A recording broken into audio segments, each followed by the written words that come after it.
Okay, think about this for a second. Have you ever tried to dig deep into your mind searching for your very first memory, only to come up with, well, nothing?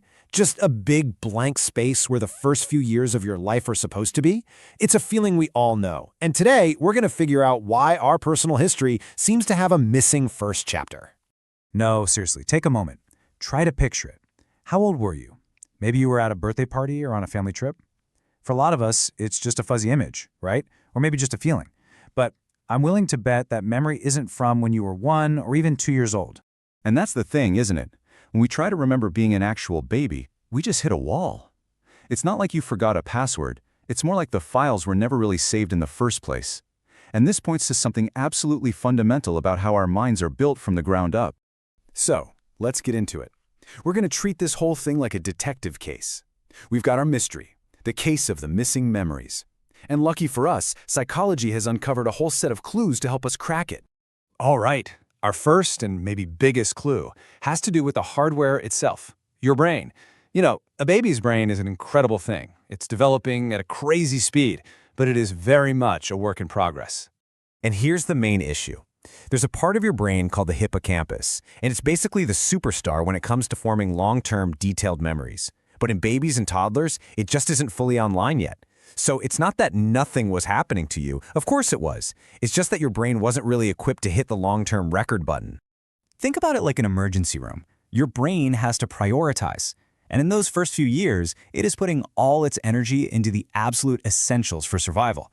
Things like learning to walk, learning to talk, and recognizing the faces of the people who keep you alive. That stuff takes up a massive amount of brain power. Storing a detailed memory of your afternoon nap? Honestly, that's way, way down on the priority list. Okay, on to our second clue. This one is all about the software we use to make sense of our world, and that is language. This is a huge piece of the puzzle. Before you can talk, your world is just this big, beautiful flood of feelings, sounds, and images. It's all very real, but it's also kind of jumbled, and it just washes over you. Language is what gives us the structure. It's like the file folders for our brain, to take those experiences and organize them into a story, a narrative that we can actually store and pull up later. Without words, most memories just don't have anything to stick to. And that brings us to our final clue. Now this one's a little more abstract, but it is just as important. It's all about who you are, or maybe more accurately, who you weren't yet. See, the thing is, memories need to happen to someone. They need an anchor.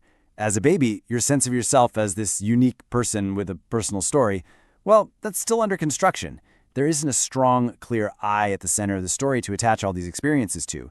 And without that anchor, the memories just kind of drift away.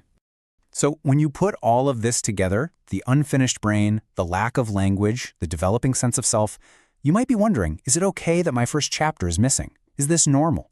The answer is a huge, resounding yes. It is absolutely normal. In fact, psychology has a name for it: childhood amnesia.